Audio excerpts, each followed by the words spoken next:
महायुतीच्या अर्थसंकल्पावर उद्धव ठाकरे यांनी तीव्र टीका केली आहे। अर्थसंकल्पात सर्वसामान्य जनतेची फसवणूक करण्यात आल्याचा आरोप त्यांनी केलाय। पाहूयात। हा अर्थसंकल्प म्हणजे अर्थ नसलेला संकल्प आहे। अर्थ दोन्ही अर्थाने, एक तर तिजोरीमध्ये पैसा नाहीये आणि यांच्या संकल्पाला पण काही अर्थ नाहीये। आचार्य अत्रे असते तर त्यांनी असं म्हटलं असतं की गेल्या 10,000 वर्षात एवढा बोगस अर्थसंकल्प मी पाहिला नाही।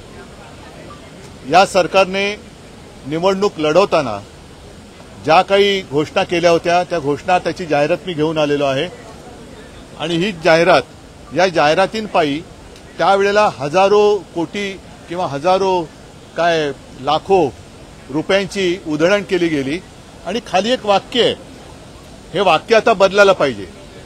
त्याच्यात त्यांनी म्हटलं होतं केलंय काम भारी।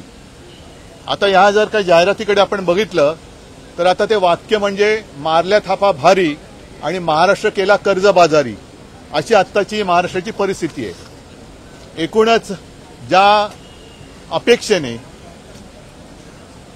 या सरकारच्या मते, कारण आमचं मत आहे हा जो त्यांचा विजय आहे निवडणुकांमधला, हा बोगस मतदान, ईव्हीएमचा घोटाळा, त्याच्यानंतर दुबार मतदार वगैरे वगैरे वगैरे सारांचे एकत्र तो परिपाक आहे। पण या सरकारला जे वाटतंय की महाराष्ट्रातल्या जनतेने बहुमताने त्यांना निवडून दिले, त्या बहुमताचा अपमान करणारा हा अर्थसंकल्प आहे। कारण त्याच्यामध्ये लाडक्या बहिणींना काही वाढीव जे 2100 रुपये देणार होते त्याचा काही आजच्या अर्थसंकल्पात उल्लेख नाहीये।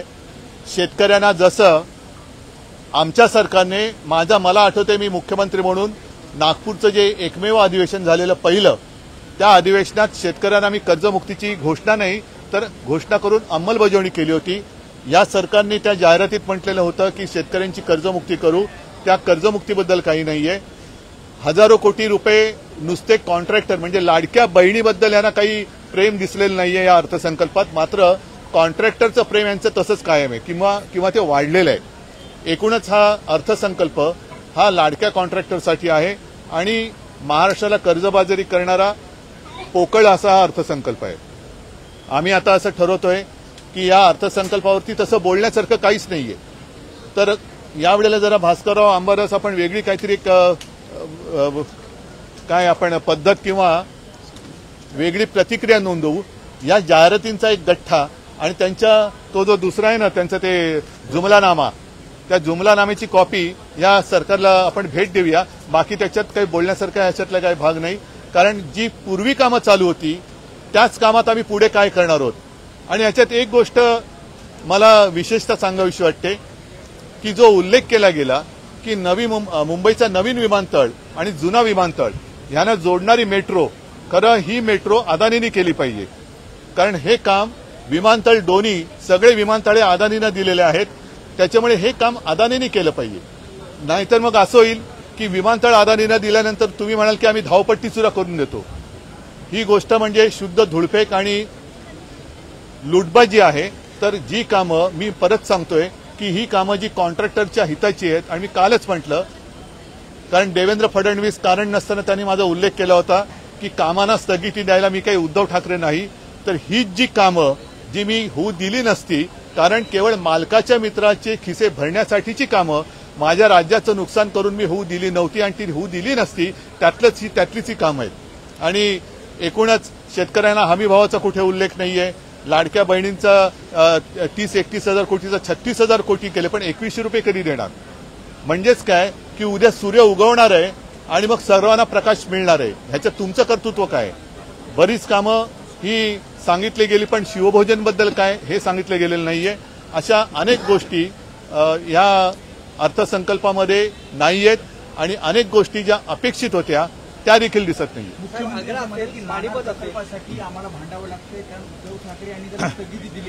स्थगिती नाही, मी रद्द केला असता तो प्रकल्प, हे ठामपणाने सांगतो, कारण नेमकं हेच आहे की नाणार प्रकल्प काय, वाढवण प्रकल्प काय, शक्तीपीठ, त्या शक्तीपीठ महामार्गाला विरोध होतोय, तो विरोध डावलून तुम्ही वरवंटा फिरवण्यासारखा विकास हा करू शकत नाही। मी नाणार प्रकल्प, जसं नाणारला आम्ही तो रद्द केला, करून घेतला, याचं कारण चांगले उद्योग गुजरातला, म्हणजे गुजरातला रांगोळी आणि आम्हाला राख, असा त्याचा अर्थ आहे की काय? राख रांगोळी याचा अर्थ म्हणजे रांगोळी तुम्हाला आणि राख आम्हाला, ही आम्ही राग पण तुम्ही घेऊन जा. त्याच्यामुळे नाणार तर आम्ही होऊ दिला नाहीच. असे कोणतेही राज्याच्या विकासाच्याच नव्हे तर पर्यावरणाचा नाश करणारे प्रकल्प, जसं आरेची कारशेड मी रद्दच करणार होतो आणि कांजूर मार्गाला जिथे आम्ही करणार होतो, बरोबर त्यांनी हे सरकार आल्यानंतर आरेची घाई करून कामं करून घेतली आणि ज्या कांजूर मार्गला आम्ही मेट्रोचं स्टेशन किंवा टर्मिनल आणणार होतो ती जागा अदानीच्या घशामध्ये टाकली. हेच तर मी म्हणतोय. पाणीपत असेल, आग्रा असेल, या इथं नवीन स्मारक आणि संभाजी महाराज सुरतेला खरं म्हणजे पहिलं स्मारक सुरतेला बांधायला पाहिजे, कारण जे गद्दार इकडे पहिलं त्यांचा स्टॉप तिकडे होता, तर तिकडे सुद्धा स्वराज्यासाठी छत्रपती शिवाजी महाराजांनी कशी सुरत लुटली होती हे दाखवणारं स्मारक सुरतेला पाहिजे. आणि यांनी संभाजी महाराज, छत्रपती शिवाजी महाराज यांच्या शौर्याच्या गोष्टी करू नये. त्यांनी इकडे तिकडे ते स्मारकं जरूर करावी, त्याच्याबद्दल काही मी विरोध करत नाहीये, पण अरबी समुद्रातलं छत्रपती शिवाजी महाराजांच्या स्मारकाबद्दल एक चकार शब्द यांनी काढलेला नाहीये. सर, आता तुमची